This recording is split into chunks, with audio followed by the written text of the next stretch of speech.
Hello everyone, my name is Aycan and I'm from Complete, and today I will talk about women's liberation movement and wave feminism in England in the 1950s, 1960s and 70s. So first I will talk about the historical context, what made this movement possible, how it started, and what women demanded in this movement.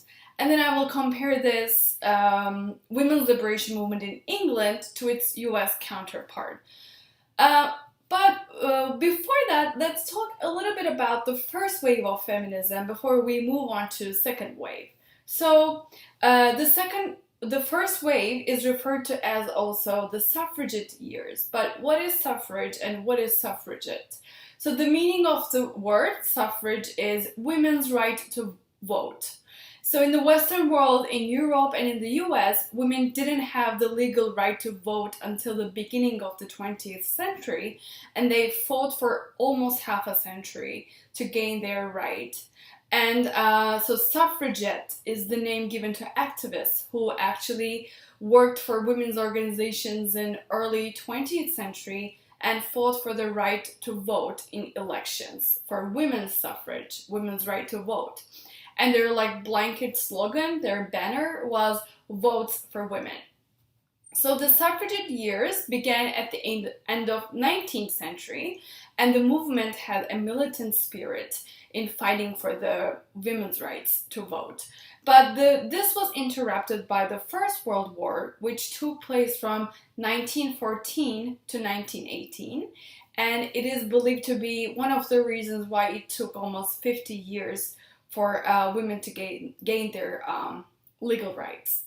So it was in the U.S. It was in 1920, and in England it was in 1928 that all women had the right to vote.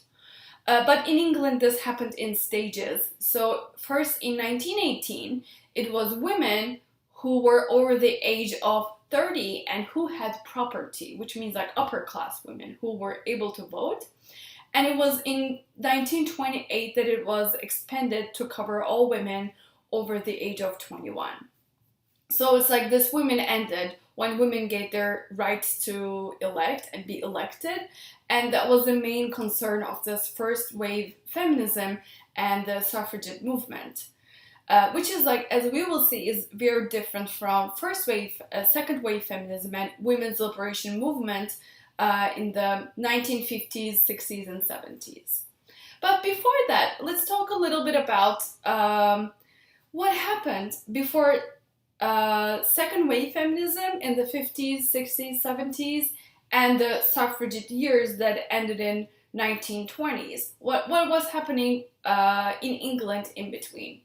So in the 1940s, during the Second World War, which took place between 1939 and 1945, men were fighting in the war, they were away. So women had to take on the jobs that traditionally belonged to men, and working in factories, for example. So traditionally there's gender segregation at work. It means that some jobs are exclusively thought to be a men's job, for example. Or the same thing happened in educational institutions and at home. So women couldn't work at all the jobs, they couldn't become administrators, or they couldn't work as mechanists. It wasn't common, let's say, or there were few women who did that. Or they didn't, the number of working women outside the house was very limited in England. And when they had a job, it was very low paying or it was part-time jobs. Even if a man and a woman had the same job, the woman got paid less, which today we still call a pay gap at workplace. So this actually was different during the war because men were absent. They couldn't work at their normal jobs, so women took their places. However, after the war, men came back, they got back their jobs, and women were pushed back to their homes, their domestic sphere, to look after the children and to carry out their domestic responsibility that the society attribute to them solely. And so during the post-war era, which is 1950s, There were small groups concerned with women's issues such as equal rights. And this continued, these groups operated until the mid-60s. But actually, they were not as active as the suffragettes. They were very loosely structured. The suffragette movement was really structured, but did not have a structure. They were not grouped together. They also did not identify themselves as feminists, but they supported feminist demands for social equality.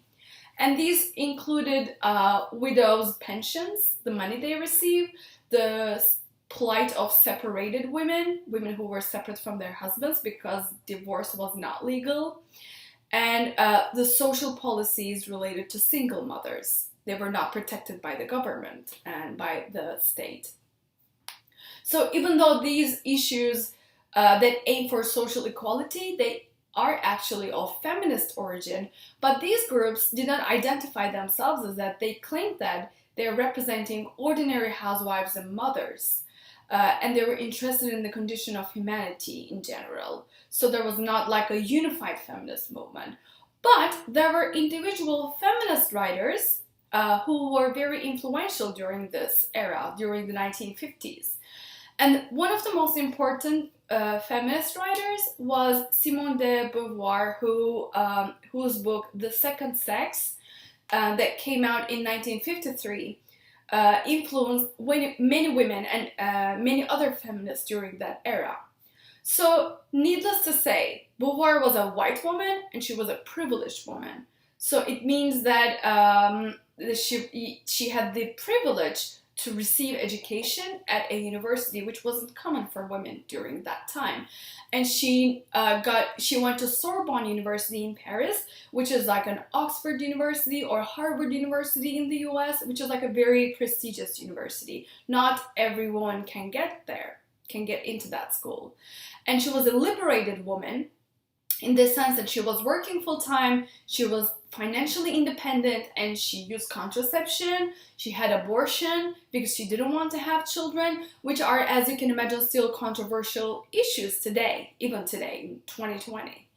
So, like all feminists, she saw these issues relating to women's liberation and emancipation.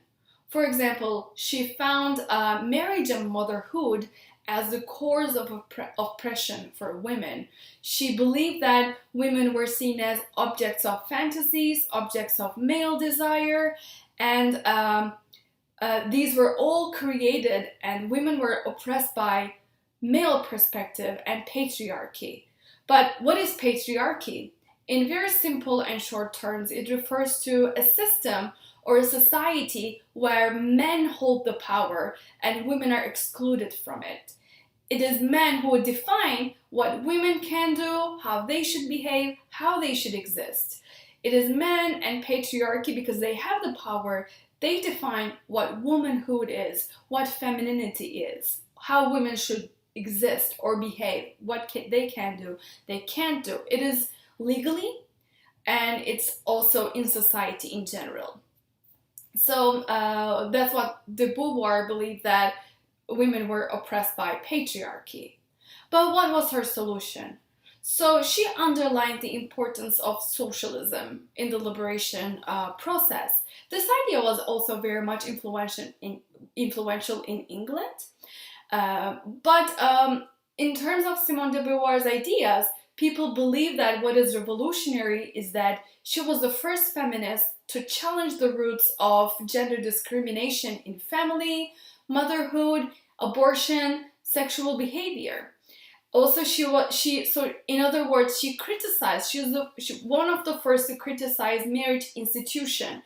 It doesn't mean that she thought women should never get married, but she thought that marriage as an institution trapped women at home. And they thought that getting married, being a wife, and being a mother was like the only career, so to say, career that a woman could have. And that's the ultimate goal in life. She also challenged the laws that prohibited abortion and contraception, which today, if you think about it, are issues that we still talk about in society. And also she criticized division of labor in terms of housework. Again, still many women today talk about how they're the only ones who cook at home, who do the chores at home, or who are responsible for childcare. And she criticized all these in the 1950s. And but of course, she was a privileged woman, and she could publish books. She had access to education, and she was financially not. She didn't have problems. She was financially independent. And in England in the 1950s, on the other hand, so Beauvoir was a little bit revolutionary for women in England, because feminists in England at this time, they advocated the idea that women had to combine motherhood and work if they want to work, because they could not avoid their natural, quote unquote, natural role as mothers. So it is this idea of dual role that provides the framework for feminist politics in the 50s in England. And as a result of this, feminists in England, they claimed that women actually had to bear the unavoidable consequences of this motherhood, housewifery, and employment. And they had to come to terms with this fact that they had to be moms, they had to get married, and if they want, they had to combine employment with that, and which is like a lot of work to do on your own.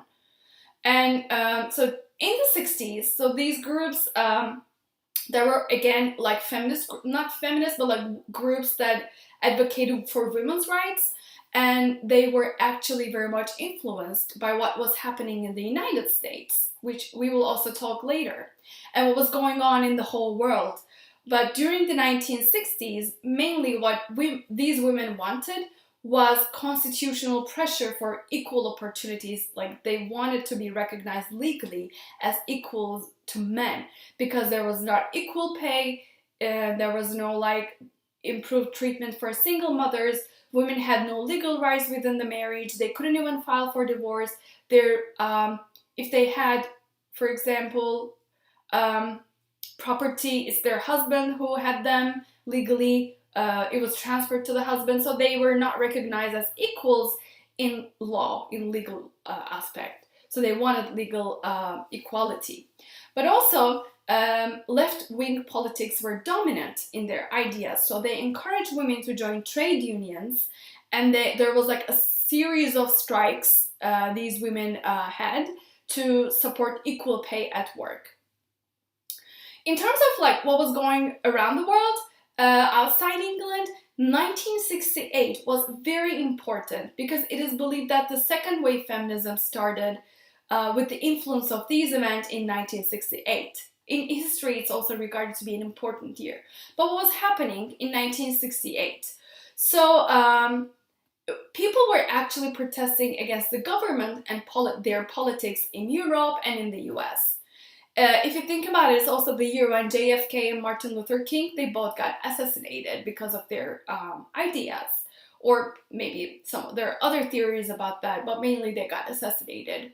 And people were protesting the Vietnam War, and they were protesting the use of nuclear arms in wars. And in the US, they were protesting against racial discrimination. And just like it is happening today, still we're talking about racial discrimination in the US, and people are still protesting, right? And so these were influential for England as well. But also there was one, May 1968, the protests that happened in France. They were important, they're regarded to be important historically as well. So these protests in May started as a student protest. They began these protests against capitalism and American imperialism, because this is also the year for the Vietnam War. But it spread to the rest of the country. It lasted for 7 weeks, and there were general strikes at factories, workplaces. These protesters occupied universities, they occupied factories to make their voices be heard. And they all influenced the women's liberation movement and second wave feminism in England. So it took its roots from left politics, students' politics, the events in US and France, against like campaigns against Vietnam War and anti-nuclear protests. So these are all influential. So the one reason why these are influential for women's liberation movement is that these women associated nuclear weapons and wars and capitalism with male violence and patriarchy, like I said, the institutions that are controlled and ruled by men. So that's why they were against that. And there was also, with this influence, there was one important event in England, which is the strike at Ford's factory, Ford, like the car manufacturer. It was important because the factories are traditionally sex segregated areas. Again, what does it mean? It means that it's not traditional for women to be employed in these factories, and even if there are like a handful of women working there, they are not recognized as skilled workers or as equals of men, so they get paid much less than men who do the same job. Again, still we're talking about this today, right? Like women who do the same job as men, still today, in most areas, they're underpaid or paid less than their male counterparts. So in 1968, in the fourth strike in London, there was like only more than almost maybe 200 women working as mechanists at the Ford factory, and they protested. They came out because they wanted to be recognized as skilled workers. So they were not even recognized as skilled workers, so their pay was like very low. So they wanted pay increase, and of course they got paid less than their male colleagues, needless to say. But then, what else did this women's liberation movement advocate for? So, as we said, they challenged traditional nuclear families and the authoritarian role of male in the households. And they demanded easy access to contraception. Again, still an issue widely debated today, and most women do not have easy access to contraception. They wanted divorce rights. In England, they didn't have this until very much later in the 60s or 70s. And they wanted equality in marriage and parenting. So they wanted it's not only a woman's responsibility to take care of children or do the house chores. And they also wanted better legal rights for single mothers, like we said before. So these still continued in the 60s. They also wanted improved nursery care, because nurseries were important so that women's burden for childcare, not burden, but like their own responsibility, was childcare. So if they had nurseries, they could leave their children at the nurseries and go work at least, and have their own career as well. Then in the 60s, the women's liberation right, they also advocated gay rights, and they also started talking about violence against women. So in general, it was in the 60s, it was not only equality they wanted. They also wanted that women have total control over their all aspects of their lives, like their bodies, using contraception, their right to abortion on demand, or premarital sex, which was a taboo in England in the 50s and 60s, and to have control over their own fertility. So they wanted liberty of women. That's why it's called Women's Liberation Movement. Also, they believed that women remained in a secondary position to men because they were made to believe that their ultimate goal in life was to fulfill their own femininity, which means being subservient or being only mothers and wives, and only being existing in the domestic sphere and not outside the house.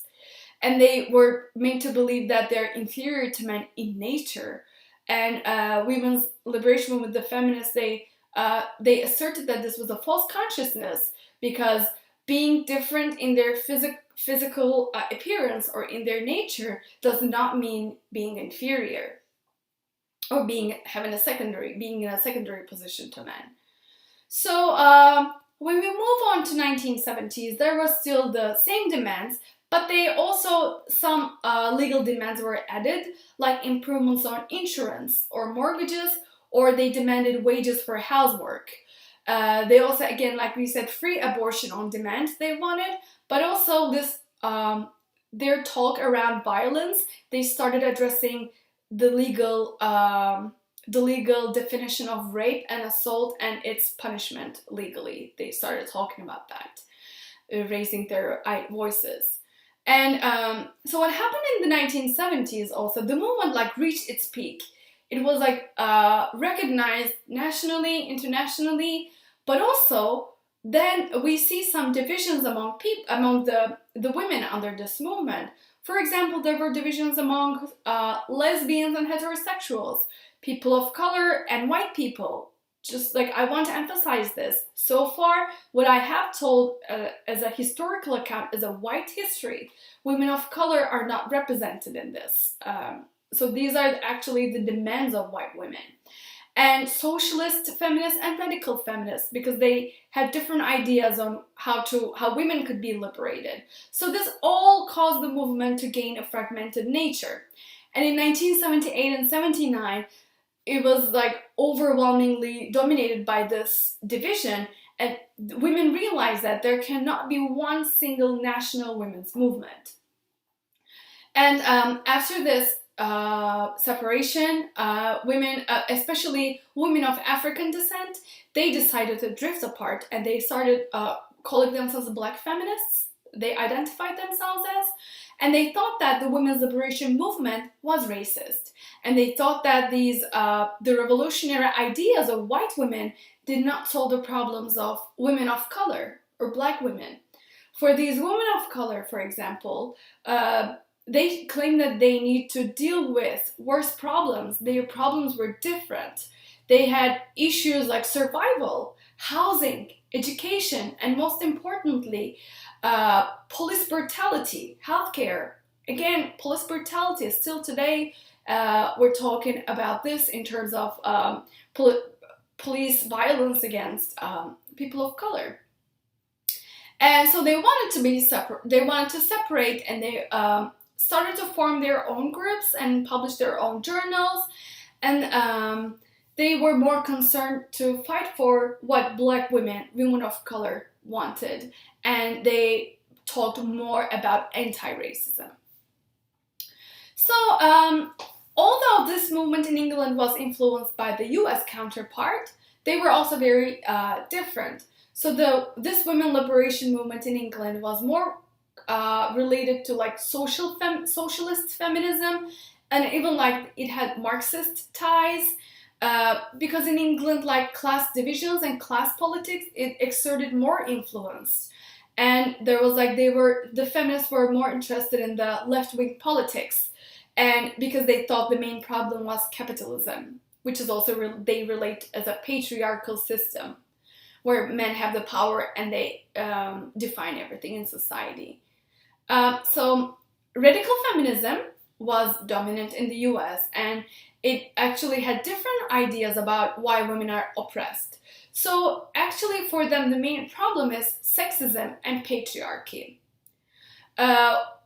So instead of seeing capitalism as a source of oppression, they define patriarchy in general and sexism in general as the problem.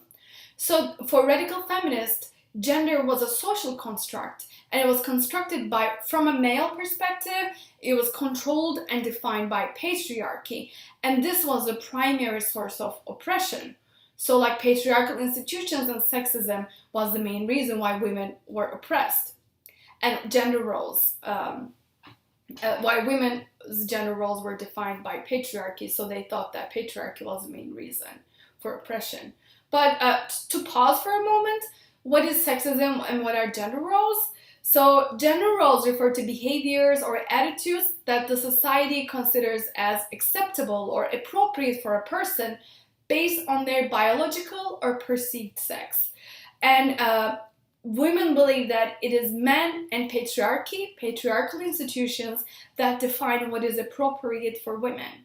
So they think that women do not have the power to define themselves, or they don't have control over these definitions.